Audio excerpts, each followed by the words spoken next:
things you do before you get to bed. Yeah. She's so heavy. Yeah. She's 1 week. Yeah. She had 1 week to deliver elective CS because all her kids were CS. Yeah. And we have gifts, I had birthday gifts for her, but they were not wrapped. So I look at her, I'm like, let me pray for you on your birthday. So I prayed for her while you're in bed, prayed for her. And she was happy, she smiled. Yeah. And as she's settling in bed, she like tried to turn. She was facing me, so she tried to turn and face the other side. Yeah. And as she was trying to face the other side, you know, you've got to move. Yeah, it's really hard. It's really hard. She says, ouch! And she's holding the lower part of her belly. Or abdomen. Yeah, and it was every day, you know, we end up, so she was in theater. Yeah. So I get her to theater, we get her to theater, but there's a problem. The whole of Nairobi Hospital, there is no, what do you call this guy? Anesthetist. Oh. The whole of Nairobi Hospital, there is no anesthetist. Goodness. Who is there? Oh, on duty, yeah. And the guy has to come from home. My goodness. So they diagnosed, it was a ruptured womb. Okay. So she was bleeding internally. Yeah. And she needed an emergency with me. So she is bleeding. Yeah. This 1 hour as you are waiting for the doctor. And the gyna comes and I tell her, I say, please save my wife and child. And she looks at me and she said, your child. I don't think I can. But we'll try and save your wife. And I'm like, God. And I think Helima had. And I think that's where the transaction happened. My goodness. There was no way she was going to lose another one. Yeah. I think she negotiated her life for this one, you know. Yeah. And the anesthetist comes and she's wheeled in, and for the next 10 hours, they're trying to figure out where she's bleeding. They can't find it? They can't find it. And nurses are running outside and coming with pints of blood. She was pumped in 42 pints of blood. And the normal, a human being has about 11 to 13 pints of blood. Yeah. So she lost all her blood, got new one, lost again. Lost it. Yeah. Meanwhile, there's a child who people say this one can't come. Yeah. And after like 3 hours, so here I'm praying, I had even forgotten my phone, nothing. Yeah. I have no way of communicating to anyone. And you're by yourself? I'm by myself. My goodness. I'm by myself. Yeah. I'm kneeling on the floors, I'm holding the doors of the theater, and I'm like, God, I decree life will come. Yeah. 2 lives will come from these doors. I decree 2 lives must come from these doors. And Kambua, I don't know, warfare is real. Yeah. From here, my waist downwards, I couldn't feel myself. It was, I couldn't carry. I'm like, God, what? I can't even walk. Yeah. So I'm literally dragging myself. Yeah.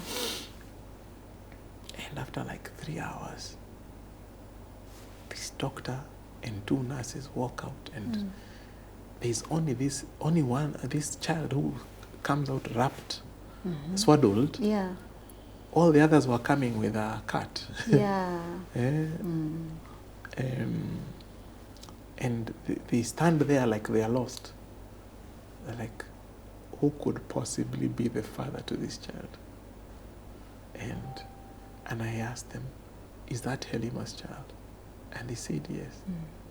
And they're like, yeah, this is your child. Oh my gosh. And you see, the child, when they were trying to save Helima's life, Yeah. someone put the hand in those. She was full of blood. Yeah. Put the hand in. They felt a heartbeat, Okay. and they yanked the baby out, and the baby scored 2 out of 10. So That's the baby, low. very low. The baby had to be resuscitated. So they were suspecting the baby had been deprived of oxygen, Yeah. and therefore they were doubting That's the brain. yeah. The brain could have been affected. So from there, it was NICU, Yeah. the baby's ICU. Yeah. So we go there, we say, this baby has to be put under very low temperature conditions so that the brain is not taxed to work too much, so that we can try and salvage the brain. Yeah. And it looks bad, but that was the list of my problems then. Yeah. This one, at least I can see. Yeah. This one is alive. From morning, Yeah. evening is when Helima comes through the doors of theater. Yeah. And she is still gushing blood. They couldn't even close her up. So because they had to stop the operation because now she was going to die on the table. So anyone who's been to ICU, you know the drill. Yeah. So they're like, you know what? Let's have a family brief. When you hear family brief, you know you're just being prepared. You know what time it is. Yeah. You know, family brief. So they call for a family brief, and I'm like, I'm interpreting, and the doctors are like, she is very, very sick. Very, very sick. She lost her clotting factors. Yeah. So there's no clotting. So it's in, out, in, out, in, out, in, out. And that's what we started a blood donation drive all over social media. And we got a lot of support, overwhelming support. Yeah. But for 21 days, I used to wake up and report at Nairobi Hospital every day. I understood how every machine works. I could read everything, you know. And because she could not speak for herself, I also understood how when God says two become one, they truly become one. I used to feel her pain. So I would say, please check here. Check there, check here, check there. There are many things that happened during that period. She was in cubicle 13, and one day I woke up and God is like, rename that place to Penuel. So I started calling it Penuel. Another day I woke up and God is like, can you praise me in this situation? I'm like, God, you really are taking everything from me. And I'm like, yes, I can praise you. So for anybody who was part of the prayer group, they noticed from that day, my updates were called praise reports. Called praise reports. So I would get briefs from the doctors, and I would pick the praise report, and I send everybody the praise report. So that's where it came from. Can you praise me in this situation? Can you praise me in this situation? And what I didn't know is that the 21 days were for me. If she passed on the first day, I think I would have been cabbage.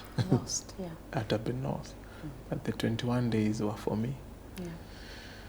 To transition. She was in comatose, except just one moment just before the last days, where I held her hand and she squeezed my hand, and then she pulled it to her waist, and I completely broke down. I was on the floor. I was like, I don't know how much that means. Just to be able to communicate. And what I didn't know, that she was saying goodbye. It was her goodbye. It was her goodbye. And When she started opening her eyes, I would try and show her the picture of Amazing Zoe. And when I put it like this, she would close her eyes and look the other side. And I'm like, I'm done with this. Yeah. You know, Yeah. I've done my mission. Yeah. You know. Yeah. Yeah, and July 2nd,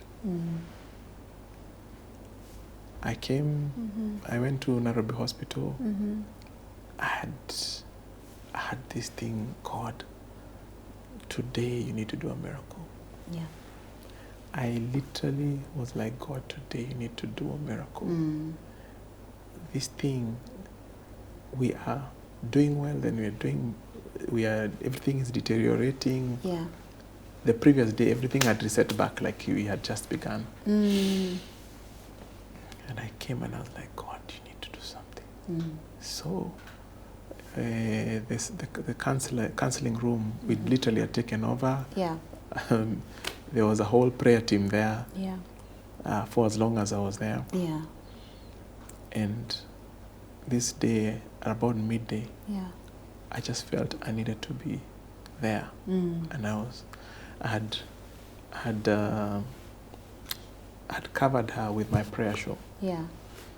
And I stood on the side of her feet. And I could see the mood in the hospital.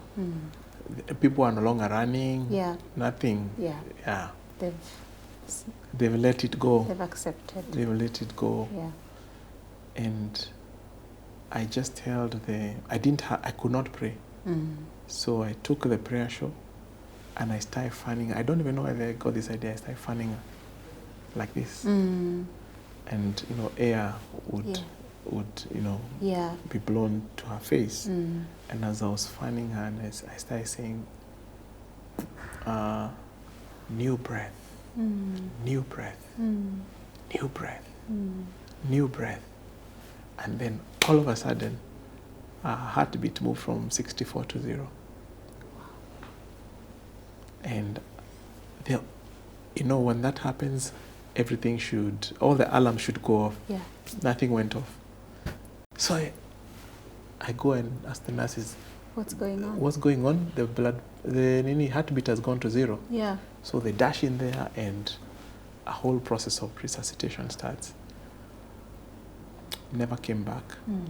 Never came back. Yeah. And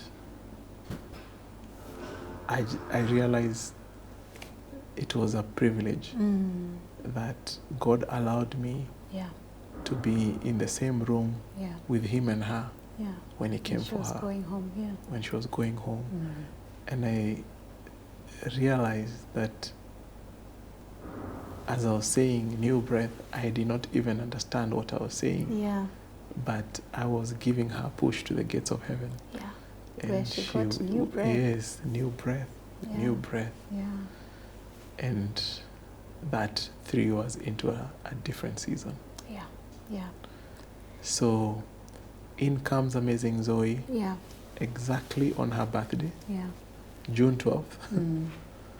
And out goes Helima. Her mom. And they'll forever, that birthday is marked. Birthday forever. Shared. Yeah. So that is my journey of fatherhood. And I remember,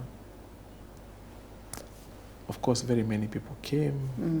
There was a lot of crying. Yeah. But I was so still, I cannot even explain it.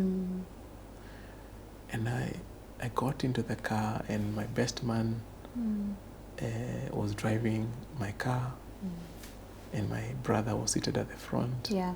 And we were driving down Uhuru Highway. Yeah. I'm going home to meet our children with this news. Yeah. That their mother will never come back home. And I remember I'm quiet and I say to myself, God, don't know you, but I will not run away from you. Wow. But I'm going to assume I don't know you completely. I will stay with you, but I want to start learning you again. How do you speak? Yeah. How do you do your thing? Yeah. Because me, I don't know Yeah, you. show me who you are. But I am not running away from you. Yeah. I'm staying here. Yeah. That was like the first most important decision Wow. that I made. Yeah. After Helima. Yeah, and Yeah. I'm so glad I did that. I went home, and life is so funny. There were people, our house was full of people. Yeah. I don't even know where they came from. You They know, already knew? you know now, yeah, they knew. They had been told, yeah. Yeah, yeah. Because she passed on at 1:13 thereabout. That's when she was declared, but Yes. her real Yes. time was when I was saying Yeah. new breath. Yeah. And I go upstairs with Emmanuel, Lemuel, Shemuel, and I tell them, Mom's heartbeat stopped beating today. And they're like, what does that mean? Does that mean she won't come home again? And I tell them, yes, it means that she won't come home again. And Emmanuel broke down. Emmanuel was 9 years, just about to turn 10. Lemuel broke down. Shemuel was like fiddling with a toy. Yeah. He received it and he packaged it and assumed it did not hear. So Emmanuel, Lemuel, and myself, we were crying. Yeah. And Shemuel was watching with the side of his eye, Yeah. digesting. He was young. Yeah. He had just celebrated his 6th year. Yeah. And Tahila, how do you tell a 2-year-old that her mother is not coming back home? I don't even know. And I tell Tahila, Mommy went to heaven. That is what she could understand. Right, yeah. Yeah, that is what she could understand. Yeah. Mommy went to heaven. Yeah. We will bring this revelation closer. See? Yes, yes, yes, yes. Yeah. So that began a new journey. a new journey season. after Yeah. 12. We were just in the middle of doing our 13th year anniversary. Yeah. Yeah. Oh, Pius, first of all, I'm so sorry for your loss, for the loss of Helima, the passing of Helima, but also it's so just hearing the fullness of the life that she lived, that the two of you shared, and even just the awareness that she had up until the end that she had fulfilled what her mission was. I think is so challenging for me and I'm sure for many people who are listening, because I think sometimes we go through life without fully understanding what our assignment is. That even when it's done, we're still, we're not aware that the assignment is done. There are many things which I think are the mysteries of God, even the fact that He gave you the 21 days of preparation. God only does the things that He does. He knows what we are able to handle. He knows how to buffer us in different ways. Because I can't imagine, I think it takes supernatural strength even for a father to drive home to their children to say, Mommy is not coming again. You will not be seeing Mommy again. I can't. It makes my heart ache just to think about it. But I'm so grateful that you're sharing this, Pius, because I know many other dads, some in my circle, some who I may never meet, who have had to make that drive home to tell their children that Mommy's not coming back, or there are men who lose both their wives or their partners and the child. Yeah. And it almost feels in that moment that they have lost everything. And that there's no reason to move beyond there. I wanted you to share this story because I know what grief is from the perspective of a woman. I don't know what grief is from the perspective of a father. And this story had to come from a father sharing what that felt like and what that journey was. But I want you to speak to a man who is at that place. You know, I know that, and we'll touch a little bit on it as we get ready to wrap up. We'll touch on how God still turned the story around, you know. You started by telling us you've had 2 beautiful marriages. So yes. I know I know the story has also continued to take a beautiful turn. But what would you say to a man who right now feels he has lost everything? Maybe being in a situation similar to yours. How do you move from there? How do you pick yourself up? How do you woke one day you were parents of 5 children, the next day you were a parent of 5 children. Well, how do you survive that? Well, I refer when I was experiencing all this, it occurred to me very supernaturally that I'm still the one who called the shots. Number one, one of the most challenged relationships when this happens is your relationship with God.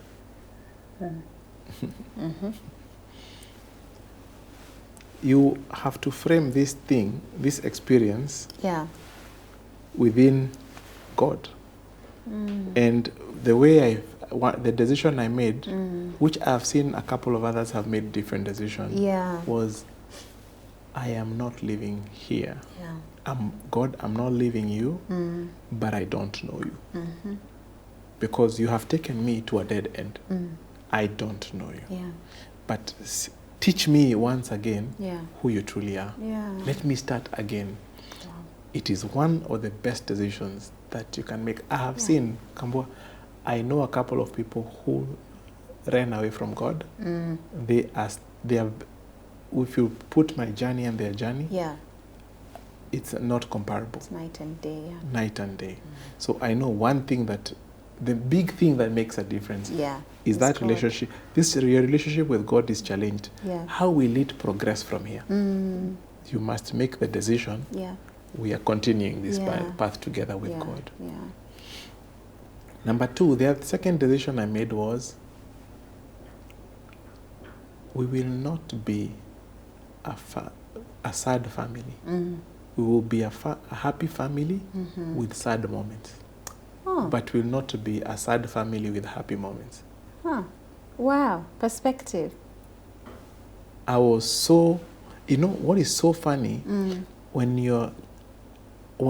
me talk about, when I was grieving, I thought I needed support.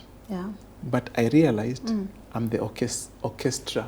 I'm the orchestrator of the mourning. I had to decide, are we going to mourn downwards or are we going to mourn upwards? Because everybody was projecting from me. Based on, my children, everybody, her parents, my parents, everybody was like, they look at me. Hiyo ndio tunaenda. Kama anapanda tunapanda. Kama anapanda tunapanda. Kama anashuka tunashuka. Will not be a sad family with happy moments, but will be a happy family with sad moments. Even before we put her to the ground, I said in front of people, this season will not be remembered as a dark season. It will be a season remembered as a season of light that brought light unto our family. Number 3, I said, I'll be the best father and mother to these children. But this third decision was challenged very quickly.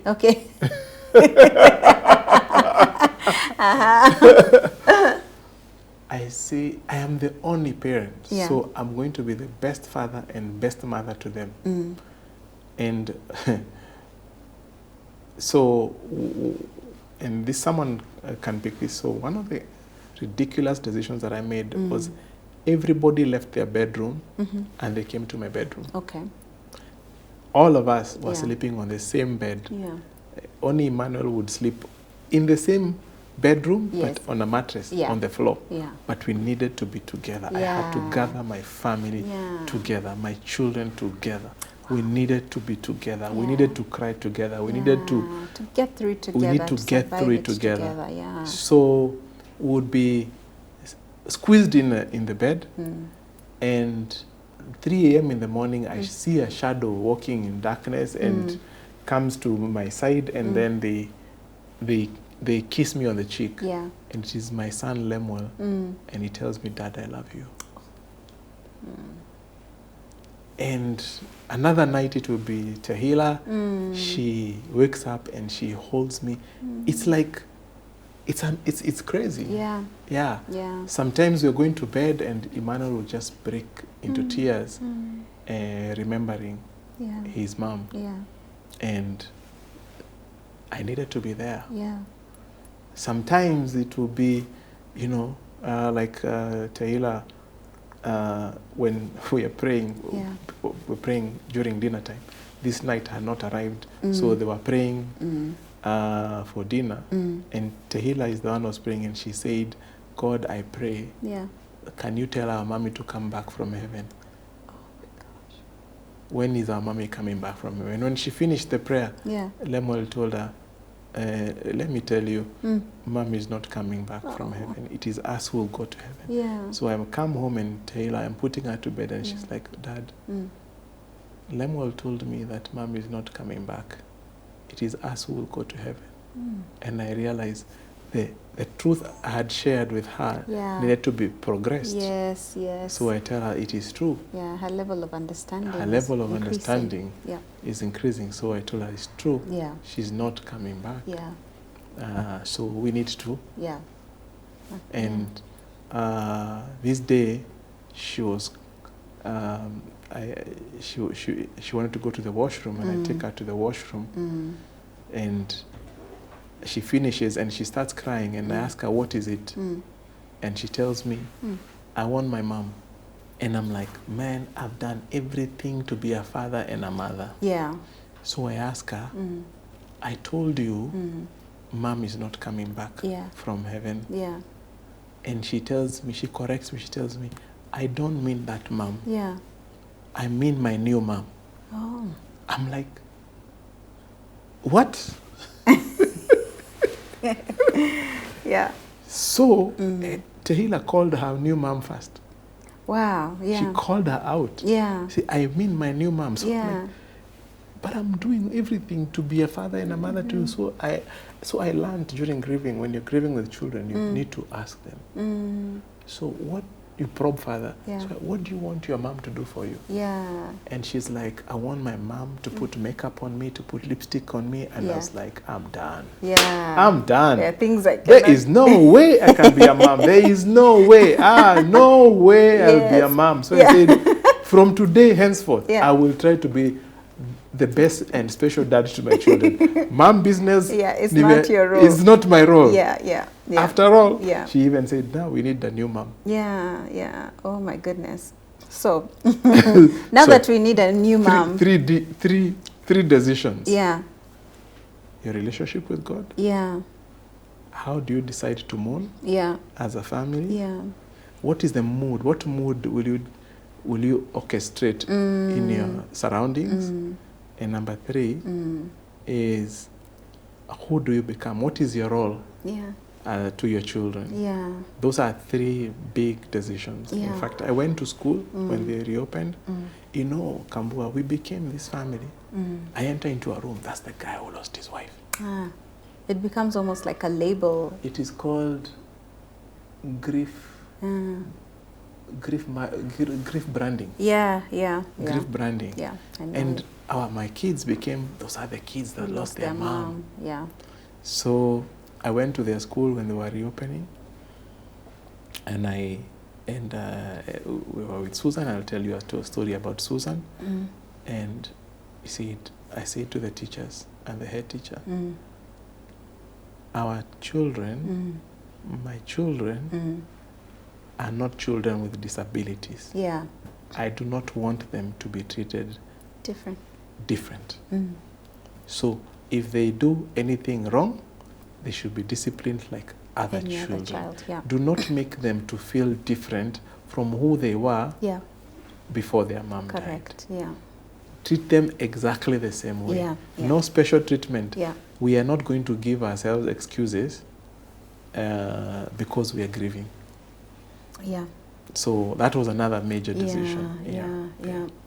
I mean, and I think that I'm so grateful for that, because those are very practical things that you're saying, and that someone can definitely pull from. I actually feel like, you know, because I'm feeling like we're not there yet. we're not, yeah, like, but we must touch on Joyce. We must touch on this marriage to Joyce. They will not, it will never be complete without Joyce. Exactly. Yes. We have to touch on Joyce. And I feel that with your permission, Pius, I'll have to bring you back, because I also feel like this part of your story is a whole different conversation that we need to have, possibly even just a round table with 2 or 3 other men.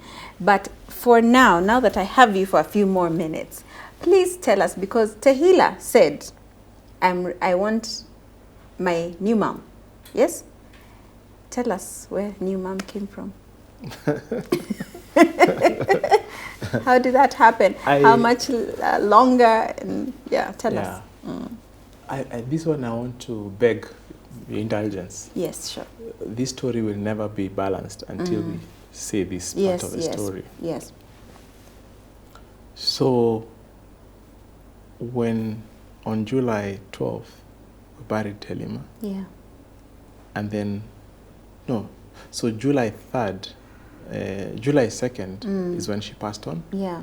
And then I woke up on July 3rd. Yeah. And I was in shock that I was alive. Because we always say, until death do us apart. Yeah. But nobody ever imagines how that looks like. To me, when I said that vow, I was supposed to be dead. Wow. I was supposed to be the one who... not her. Not her. Yeah. So I was in so much shock how there is a beyond. I'm like, what? How can there be another day after that? Yeah. And now that is where my Unbound began. Your new your YouTube channel. My Unbound tribe. Your Unbound tribe. That's where it began, because then, if I'm alive, God still has a purpose for me. Correct. Question number 1. Helima was a kingdom spouse. Yeah. She was specially selected for me. Yeah. Is it possible for someone to have 2? It's a good question. Yeah. So I was in a spiritual deadlock. And I remember I asked God, can there be another Helima? Those were my exact words. Yeah. Can there be another Helima? And God did not waste his time. He just said, how much do you trust me? Oh my God. That question, that was not how I expected him to answer me. And it was so deep inside me, because what God asked me was not whether you trust me. Is how much do you trust me? Wow, how much? And I was like, hey, I felt God invited me into an adventure that was going to rattle my world. Wow. So that began my journey, and I was like, okay, is it even possible for someone to have 2 kingdom spouses? How can someone be blessed to have 2 kingdom spouses? And one gentleman that God sent to me is called Pastor Davis. Okay. He is a senior pastor in VFCC, Victoria Faith Church. Okay. And I had never met him before, but someone, a mutual friend, was just led by God to connect the 2 of us, and he became an important figure in my journey. Yeah. And I met him, and first time, and he said, first and foremost, I was praying today to God. I didn't know who Pius is, and I asked God, please give me a message for Pius. Yeah. And he opened his conversation with me. Literally, this is what God said. He said, I did not take Helima away from you. Okay. In the way you think. Yeah. And Helima is with me. And it was quite a conversation there, but he really brought the perspective that God is not evil. Yeah. That was the first message God was sending to me. Yeah. And then, after we were done with our conversation, he said, I feel led to tell you to give you 2 instructions. Okay. The first instruction, please read some Proverbs 31 over and over and over and over and over and over and over. I don't know why, but just read Proverbs 31 over and over. Yeah. Instruction number 2, find this book called God is a Matchmaker by Derek Prince and just read it. Yeah. Kambua, that's exactly what I did. Every day, Proverbs 31. Proverbs 31. Yeah. I'm in the gym, I'm putting my earphones on, Proverbs 31 on YouTube is on replay. Yeah. Over and over, 1 hour, every day, every day. Until I'm like, hey, I'm getting revelations as I am working out. Yeah. Number 2, I started reading the book, God is a Matchmaker. And I was completely blown away. Yeah. Because Derek Prince met his first wife exactly how I met Helima. Yeah. And his wife passed on. Okay. And he was like, God, is it even possible to have another? Yeah. And that night, God gave him a vision. And he ended up marrying Ruth. Yeah. His first wife was Lydia. Yeah. And he married Ruth. Yeah. And that was like, as I was reading that book, I was reading my story. Yeah. I'm like, this is unbelievable. Yeah. I'm reading my own script. So I was like, okay, God, how much do you trust me? Yeah. Now he started opening for me that response. First of all, you can have 2 kingdom spouses, just not at the same time. Right. So, and then that journey began.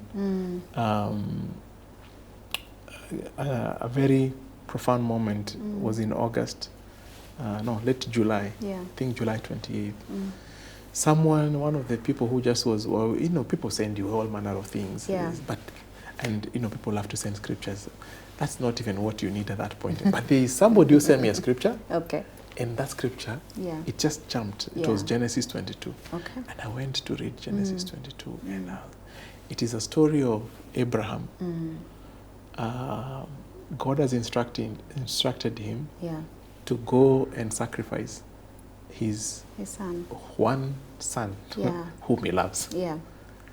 And they leave behind the other servants, and they're going up the mountain, and Isaac asks his father, Father, I see the fire, and I see the firewood, but where is the lamb? Yeah. And Abraham, who knew the journey that he had waited for his son until 100 years, and now God had said, first of all, this is going to be a son of promise, and now God has asked him to sacrifice. It doesn't make sense. And Abraham did not really answer to Isaac. He answered himself. He answered to himself. He said, my son, the Lord shall provide for himself. Not to him, for himself. And those words just jumped into my heart. And like, the Lord shall provide for himself. And what God showed me were 2 things. Number 1, God showed me that now everybody was so sad that I'm left with 5 children. But he showed me, even me, I was dispensable. Yeah. Yeah. God, when God has a promise, it is for him to fulfill that promise. Yeah. And he has the latitude to do that. Yeah. Number 2 was like, because these children are children of promise, Yeah. it is him who will provide for himself. So Yeah. all those people who know me in this season, Yeah. my anchoring was, Yeah. the Lord shall provide for himself. So my journey began there, and God began again to speak to me very vividly about, there is another one coming. There is one I've prepared. Yeah. And dreams and all manner of things, which I know we don't have all the time to do that. But it was so clear that there is one he's appointed. Yeah. I'll give you one of the interesting moments. Yeah. We were in church sometime in October, and one of us was traveling to Washington on an assignment. Yeah.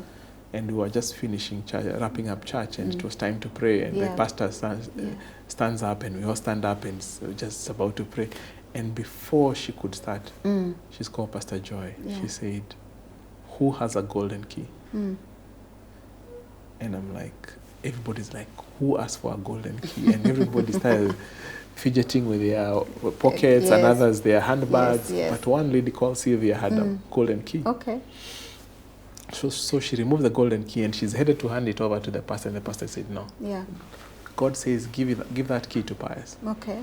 So the key is put in my hands. I'll send you the picture. Yeah. And I took a picture, and then she's like, "Go and ask God why he says we hand over the key to you." And the following day, God makes her to send me an image of another golden key. She sends me a picture on WhatsApp. She says, "God has reminded me again and to ask you to ask him what this means." So I look at this picture. It had butterflies. It had a branch that was hanging like from heaven, and a key was hanging from the branch, a golden key. It was like landing on the earth. And the colors of the flowers were the color scheme of our wedding with Helima. Oh, okay. And there were butterflies. When I proposed to Helima, there were butterflies everywhere. Oh, wow. So I'm like, okay, this clearly has significance with Helima. And when I prayed about it, the Spirit led me to interpret Helima was handing over the key from heaven to the next person who has an assignment, because these are 5 children, this is a family. Yeah. You can't make it if you don't have the key. Correct. Fast forward. Anyway, I'll bring that. Fast forward. Yeah. When the day Joyce and I got married, her mom lives in the US. Yeah. She had bought 3 gifts, and she said, "These 3 gifts, do not open them until you start your honeymoon." Okay. And we are in our honeymoon suit. Yeah. And we remember, these gifts, we can only open them. We were supposed to open them after we are married. Yes. So she's like, "You open." Yeah. Which is very strange, because she opens all the gifts. Okay. But this time she was like, "You open." Yeah. So I opened one of the first box that I opened. It was a golden key. Oh my goodness. A golden key with a lock written M&M, Mudhoni and Mushiri. Yeah. I sat down. Wow. It is not a lock for locking a door. A key, a golden key. A golden key. And I'm like, I can't believe this. I called Mom. I asked her, "Mom," she's called Lini Wanja. Yeah. "Mom, explain to me how you bought this key." Yeah. She's like, "I don't know." My goodness. Wow. "I don't know. I just felt led to buy you the key." Oh my goodness. Yeah. And that was a sign that the key was handed over to Joyce. Yeah. And that is fast forward. So come back. So sometime in January 2023, I've been walking with God. I know by the way she's coming.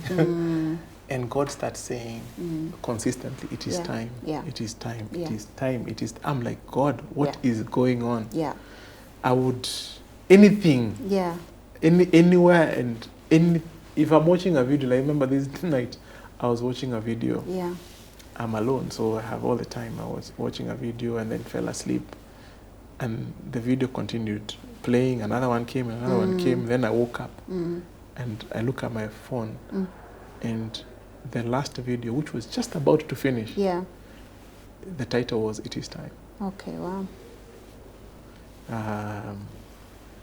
At Sarit, I'm driving my car. I get to just before the roundabout, the policeman just stops, and I'm the one at the front. I look in front. It's written, "It is time." Oh, wow. And I'm like, I can't believe. My friend, you know, Esther, Richie, Richie, God sends him a message, please send Pius this thing written, "It is time." Aye.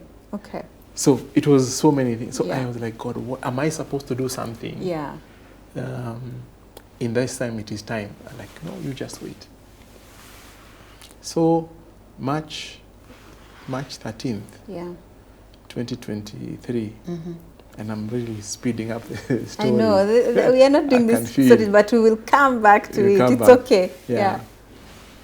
March 2023, 2023.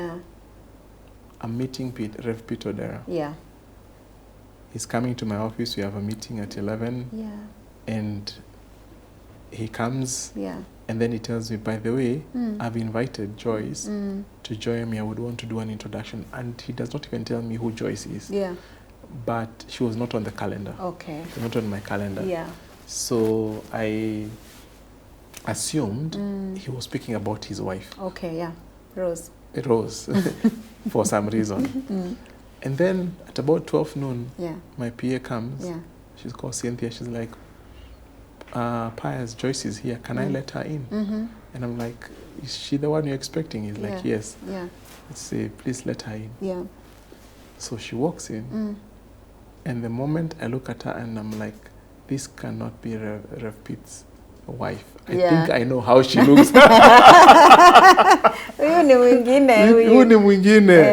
So she sits down. And Rev Pete does a good introduction. And then he's like, please make your pitch. She was doing affordable housing. And she needed someone who is specialized in finance to help her.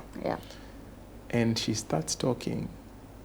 And I'm like, God, what's going on? Because I am hearing two voices at the same time.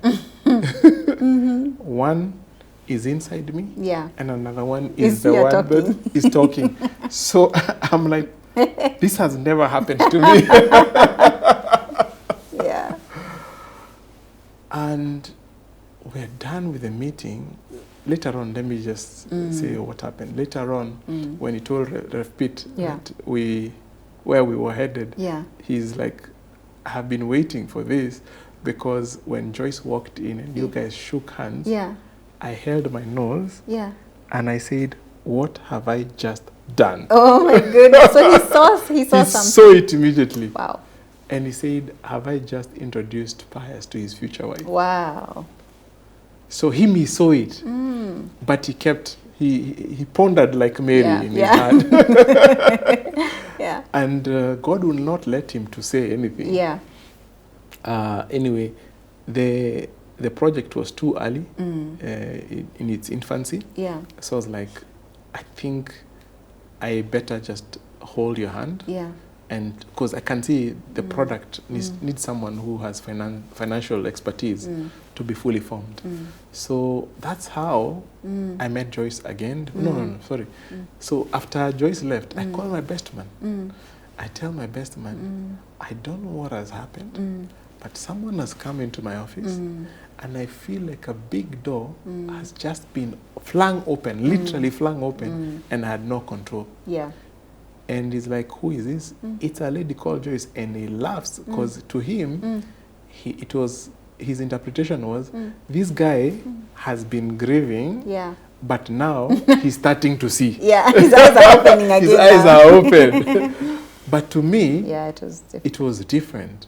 So the following day, I woke up in the morning, I'm doing my devotion, and the first thing that I ask God, and I write in my prayer journal, God, who is Joyce? And why did I feel the way I felt? And then I said, I leave it to you. Yeah. So from there, it was now me, I'm trying to support her. And meeting one, meeting two. By the way, Joyce had never met me before. Okay. And I was wearing my wedding ring. Yeah. Another story. So to Joyce, I was married. Yeah. She did not know my story. And so this was pure business. But as we began to meet and we are talking, our conversation started changing, shifting from business to more friendly, walking with God. And to her, she was like, I have never met a person who walks with God like you. And this is something that I really desire. Yeah. I don't know, how do you do it? Yeah. She's been born again for many years, but this walk with God is very, very unique. And of course, after some time, she got to know that your story, my story. So her first instinct was, I am so sorry that you have been grieving and have been demanding from you. Oh, wow. And her instinct was to protect me. And I told her, no, don't worry, life has to move on. Yeah. But I hoped that that knowing will not change our friendship. Yeah. And make her feel like I'm after her or anything. So, and God nurtured that. So, a few meetings, and I began to feel there was really nothing in it for me. Yeah. From a business perspective or anything. I was literally just doing CSR. So I asked God, why am I in Joyce's life? And he was like, I want you to direct Joyce towards me. And I'm like, why does Joyce need me to direct her to you? And he's like, I was like, anyway, I've learned obedience. Yeah. So let me just do God's bid. Yeah. But this will make you laugh because my training as all my life has been, if you are discipling anyone, she's unlikely to become your wife. Right. You don't eat. You don't eat your flock. The shepherd doesn't. Yeah. The shepherd, he doesn't do that. But again, God is not religious. Yeah. So our friendship was protected because of that. I didn't expect anything from her. Yeah. And she did not expect anything from us. Yeah. But we were growing closer without even realizing we were growing closer. Yeah. And the day I realized that I need to really accelerate matters with God was on her birthday. Yeah. Her birthday was on May 23rd. Okay. 2023. Yeah. She was turning 38. Yeah. And in my view, we had not known each other for long enough, so I didn't deserve to be invited for her birthday. So on 22nd, I asked, can I, as my way of gifting you for your birthday, can I send someone, a chef, to your house to cook for you whichever meal you please? Yeah. I will buy the ingredients and they will cook the meals for you, even if it's for the week. That's my birthday gift to you. Yeah. And she's like, fine. Sure, yeah. Sure. I sent the chefs. There were 2 chefs. Yeah. In the morning, they started cooking for her. I think she chose to do seafood. Okay. Seafood. So 3-course meal, dessert. Wow. Soup, blah, blah, blah, you know. But then she sent me a message saying there is a movie showing on her birthday. If it's okay, we watch together. Yeah. And I was like, okay, this is inside. Yeah. Deep state. This is deep state. Kitchen cabinet. And I said, I could not say no. Yeah. I said, why not? This was the first time I was out there in public with someone other than Helima. Yeah. And I remember we went to Sarit. Yeah. And Kambua, I felt like I was cheating. Yeah. I felt like I was like, I felt awkward. There was nothing going on between us. Yeah. But I was like, this is wrong. really awkward. Yeah, I'm not supposed to be here. I'm not supposed to be here. Oh dear, yeah. So, you know, we went, watched the movie. Yeah. And after that, I had done a nice portrait for her picture. I didn't want anything meaning too much, but I think I also did more than... I don't know about sending t-shirts to my house. Later on, I realized God set me up. Yeah. God set me up. What do you mean? God set me up, nice one. You know, I've had reactions from women, and they're like, what? Yeah. You did what? Me, let me tell you, to be spirit-led is another story. So, the central attraction between Joyce and I was her hunger for living a spirit-led life. And that is exactly the instruction God had given me. Lead her towards me, how to walk with me. Yeah.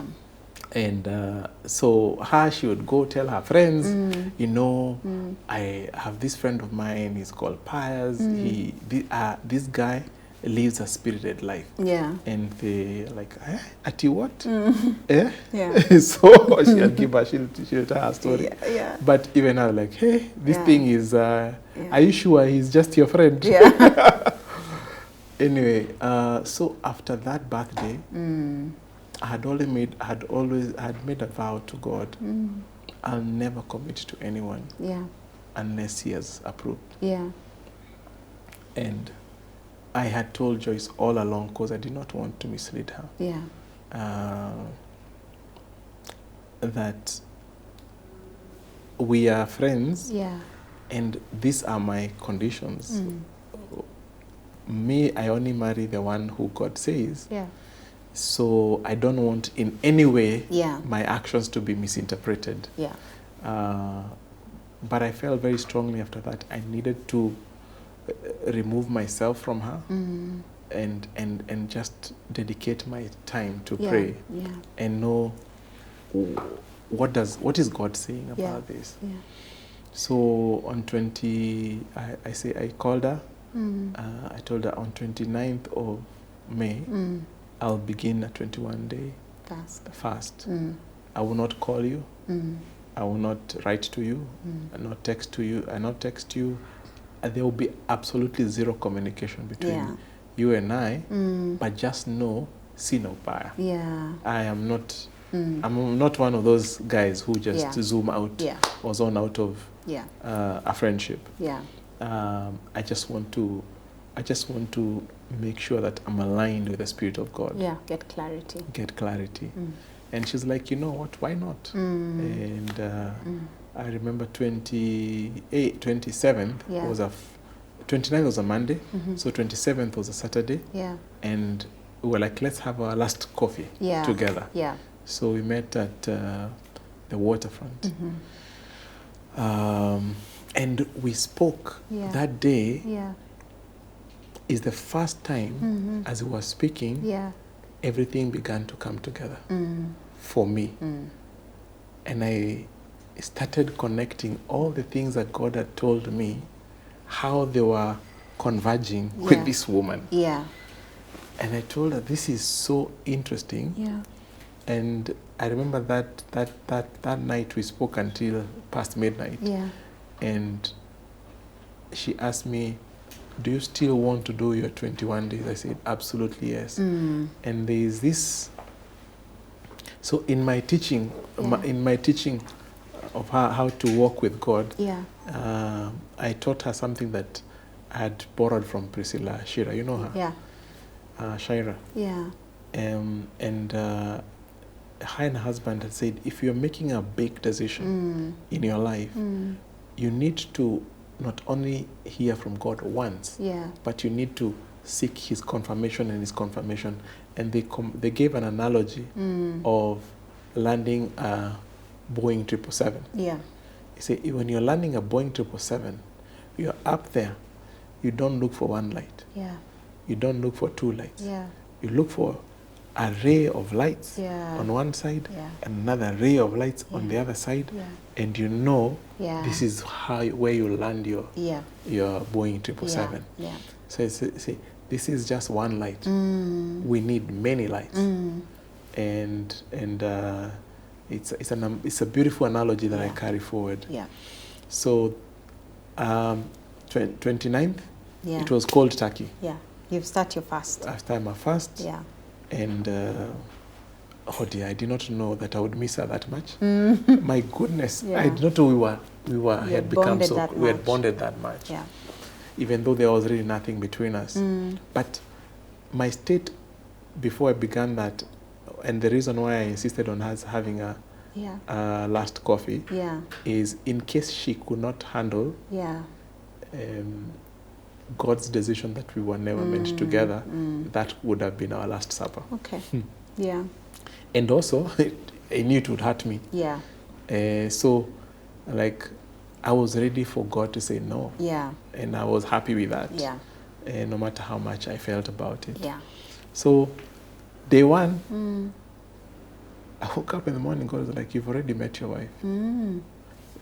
Day 2, day 3, there was no day God missed to talk to us, to talk to me. Yeah. Confirming her over and over and over until God was just, I had never seen that side of God. Do you remember he asked me, how much do you trust me? Yeah.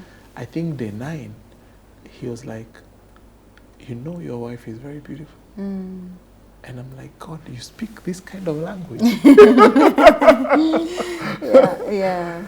And he's like, I will preserve her for you. And like, wow. Wow. And there's something so beautiful when you hear from God. When God says beautiful, it's not how you say beautiful. Yes. It comes with such intensity and depth. Like, wow. And the following day, day 14, believe it or not, it was June 12th. Remember June 12th? Helima's birthday. Yeah. I woke up in the morning, and I used to use I normally do my devotions using a Bible plan. Yeah. And guess the Bible study for that day was on which scripture? Genesis 22. Oh, yeah. And I'm like, God, I know this thing like at the back of my hand. There is no revelation for me. He's like, my son, go back. Yeah. And by the time I was done, God was like, today, I want you to tell Joyce that she's the one. Wow. And I'm like, I am not done with my 21 days. Like, I have released you. Now you can speak to her. And I'm like, wow. So on my way to work, I call my best man. Yeah. Hey, my partner in crime. He's the only guy, tell him, he's the only guy who's been a best man twice for the same guy. And it is all good. Yes. So I call him and I tell him, bro, imagine God has released me to speak to Joyce and tell her she is the one. He's like, what? It is Joyce. Confirmed. I said, yes, without any doubt. And he's like, what are you going to do? And I'm like, I think I want to honor God with the rest of the 7 days. I'll just do Thanksgiving. I'll speak to her 1 week from today. Okay.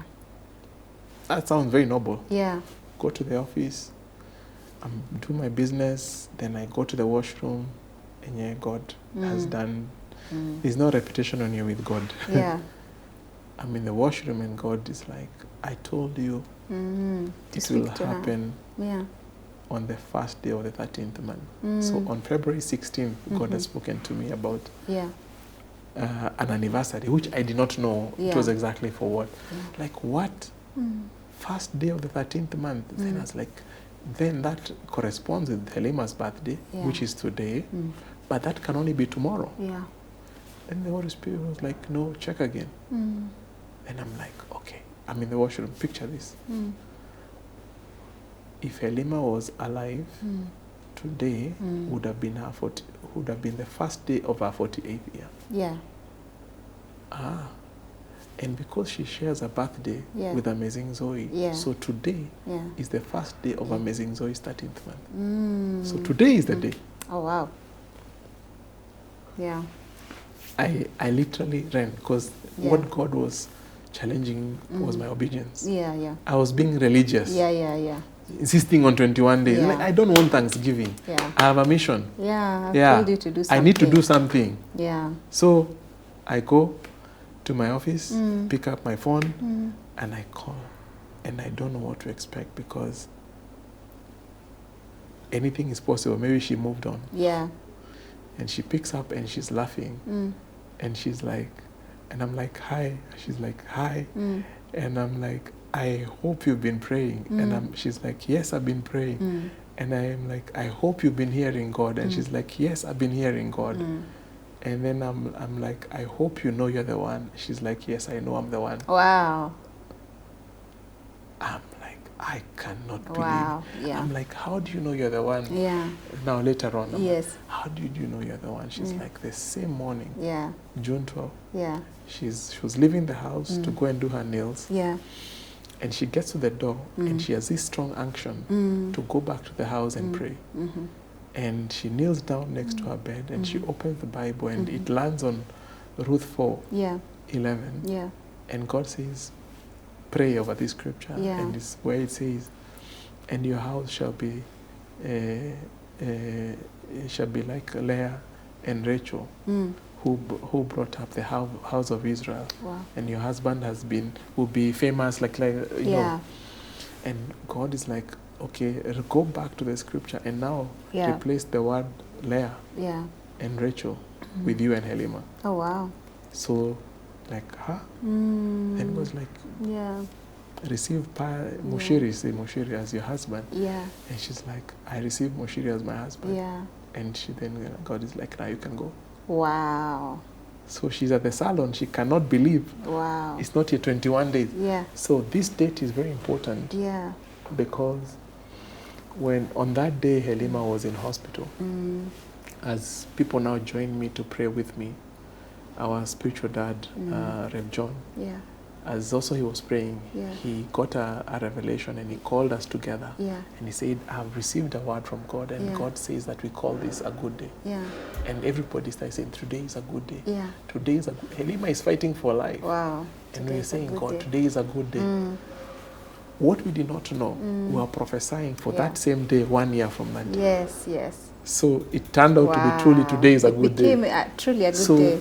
that day is never remembered as a dark day. It's remembered as a day that was a good day. It was a good day. So from there, it was about how do we tell the parents. So we went through a whole... I always ask myself when I was married to Helima, if I died, how would I have wanted her to conduct herself? And it was very clear to me, I would have wanted her to do everything that we would have done if we were together. So I made a decision that the first people I will honor with this news was her parents. So I needed their blessing more than even from my own parents. Because, and I had prayed to God and had asked him, I just don't want a wife. I just don't want you to, a mother for our children. But please give my parents a daughter. give Helima's Yeah. parents a daughter. Yeah. Give Helima's brothers and sisters a sister. Yeah. Give Helima's friends Yeah. Another friend. another friend. So went there, and I will never be grateful enough to them. Yeah. It was difficult. Yes, of course. Very difficult. Yeah. But I remember Helima's mom saying she thought if it was one of her sons who was going through the same thing, what would she have wanted for him? Yeah. And she said, that's exactly what I would want for you. Yeah. That even though it's not easy, I want the same blessings that I would want for my own blood son. Yeah. Wow. So we've been a great they've been a great support. Yeah. We are together. Wow. Even last weekend we were together. Wow. So very, very supportive in this journey. Yeah. So from the first day I met Joyce, March 13, 2023, to our wedding date, it was 6 months. Wow. It's amazing. Was 6 months. Yeah. And from there, it's been an absolute story of restoration. Yes. So I engaged her on August 5th, and this engagement was, I feel so unfair to even not mention. I've not mentioned Susan in this story. I've told you we will come back. Yeah. And in fact, I'll ask Joyce if she can come when we come back. But let's continue. Let's continue. Yeah. But this time, when I was getting married the second time, was very different from the first time. Yeah. Because I asked God, what is the opportunity in this situation? And what struck me is that my children had never seen me date and get married. Oh, yeah. And I was like, this is my opportunity to demonstrate to them how to date the godly way, do it right, and how to get married the godly way. Yeah. So we went through that process. I told them, by the way, if God blesses me, I don't mind remarrying. Yeah. And we went through a whole debate. Yeah. Emmanuel was like, I would never want my father to be lonely. Yeah. Oh. You know. So anyway, on the date or when you're planning her surprise engagement, so it's the children who asked her, will you marry our dad? Oh my gosh.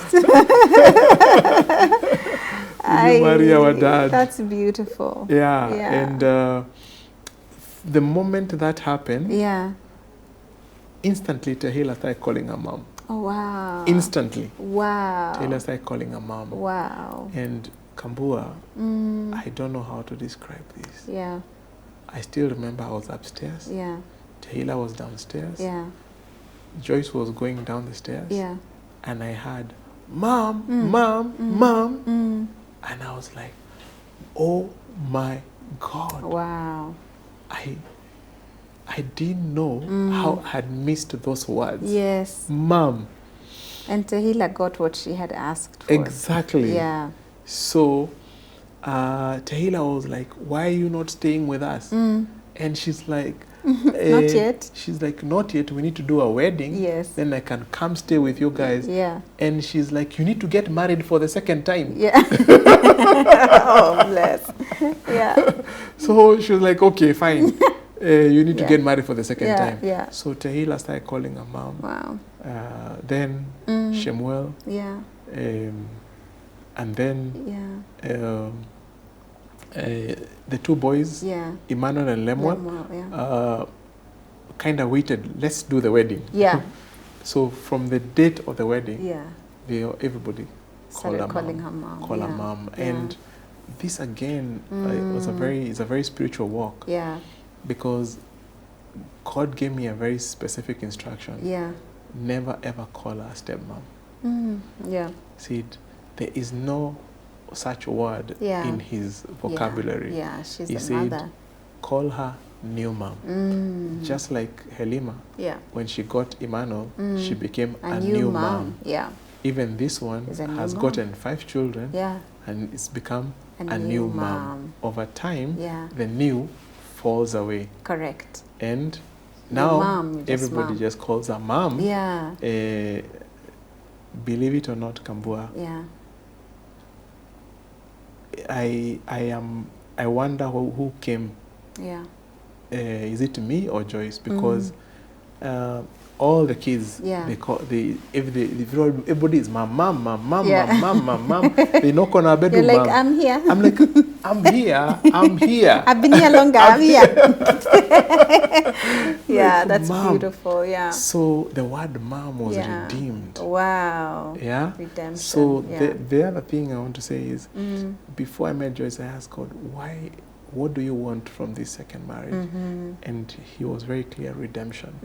Our family carries a story of redemption. Yeah. Not for ourselves, for many people. Yeah. For many people. Yeah. So this redemption, I've experienced it in very interesting ways. Yeah. Like hearing the word mom, like, oh my God, I don't know, I did not know I had lost that too. Yeah. I remember our first holiday together, and I was carrying Joyce's bags, and I'm like, why do I feel like this? And I realized it was the first time I was feeling I have a wife. Wow. That, you have can you someone imagine? To take care of. Can you imagine? Yeah. We don't just lose a person. Yeah. We lose feelings. Yeah. We lose certain sentiments. Yeah. And God cares that much. Yeah. And you're like, oh my gosh. So it's been just a journey of marveling. Yeah. I marveled in two ways. Yeah. I marvel when I wake up every day and I'm like, I can't believe that Helima does not walk on this earth. And then I marvel at looking how God brought Joyce. He designed her from the day she was born that this was her place. And she fits so perfectly in that place. She fits so perfectly in her place. Wow. And I'm like, Helima, literally, if I was to use English words, was like Joyce's surrogate mother. She carried the children. And now Joyce has an assignment to see these children fulfill their purpose in God. Wow. And one of the things that God used to teach me now about when he was telling me who the kind of wife who you'd give me, said your wife will be blessed and highly favored amongst women. And I asked him why, and he said that title has only been used on Mary, the mother of Jesus. Before that, she was a virtuous woman. But the moment she accepted to carry Jesus, who was literally not from her ovaries nor from Joseph's loins, was an adopted child, a symbol of adoption, our adoption to Christ, to God, as sons. She has a love and a grace that a natural woman doesn't necessarily have. It's an extra grace to be able to bring up a child who did not come from your womb. It's an extra grace. So you're called blessed and highly favored. It's higher than a virtuous woman. So Joyce is blessed and highly favored amongst women. Yes, she is. So that's been our story. Wow. One of the questions that I get a lot, we get a lot is, it must be difficult. Like, no, it's been easy. Because the grace of God is there and is enough. There. It's sufficient for you. And we didn't create this thing for ourselves. Oh my good. I'm sorry, guys, but we are going to have to close this. I have sort of promised on my end, I'll let Pius go talk to Joyce, and if she agrees, I will make time to bring them and we can just talk about what that is like. It would be so great to just add her voice to this conversation, because she's, you can tell she's such a big part of this story, of this I want to call it second half of Pius's story. And just, because we celebrate different journeys of motherhood here on this podcast, just seeing how we become mothers in so many different ways, and that one day Joyce did not have children, and the next day she had 5 children, you know, and what that is like, what does it mean for her, but also for you who's watching, to just understand that, I keep saying this, that God writes the most beautiful stories. They may have detours that can be very painful, very hard to understand, but when you look back in hindsight, you find that He was there all along, leading you, guiding you, as we've seen with your story, Pius. And I know we've talked for a while, but I know there's still so many things you had to cut off because of time, obviously. But thank you for sharing your heart with us. Thank you for sharing your story with us. Thank you for being honest and vulnerable in order to help somebody else. Thank you for reminding us of redemption, that's what God does. He heals us, He restores us, He redeems us. And that your story, before we started recording this, you were telling me how without God we are nothing. Our reputation, our whatever, is nothing. And really, that's what this is. That's what your story is a story, is a God-written story. Without Him, you would probably have broken in that pain and drowned in that pain. But because He asked you later on, how much do you trust me? You continue to trust Him. And thank you. We're so inspired by that. Thank you for sharing that with us today, Pius. His name is Pius. You need to also check out his YouTube channel. Tell us the name again. My YouTube, please join my YouTube channel. It is called Pius Mugo, the Unbound Tribe. There you go. And really embodies my story. That God is limitless. Oh, He is. God is unbound. He is unbound. God is unbound. And all of us should live an unbound life. I believe so as well. Thank you, Pius. Please give our love to your family, your children, and to your wife. And I know this is not the last that we're hearing. We will hear more from this story. I feel like this story, even what you know right now, there's still so much more that's coming. It's true. It's true. And we look forward to hearing and to seeing what more God keeps doing with the two of you and with your children. So as we finish, Pius, could you give us a parting shot, final words? Okay. Thank you. I think I want to speak to anybody who has walked this journey, is walking this journey, and many who will walk this journey in the future.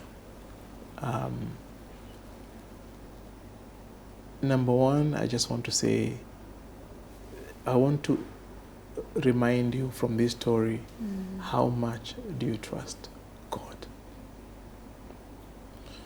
When in the seasons of adversity, our greatest challenge is how we define our relationship with God. And if you are walking this journey, or you'll walk this journey in the future, I want to pose this challenge to you again.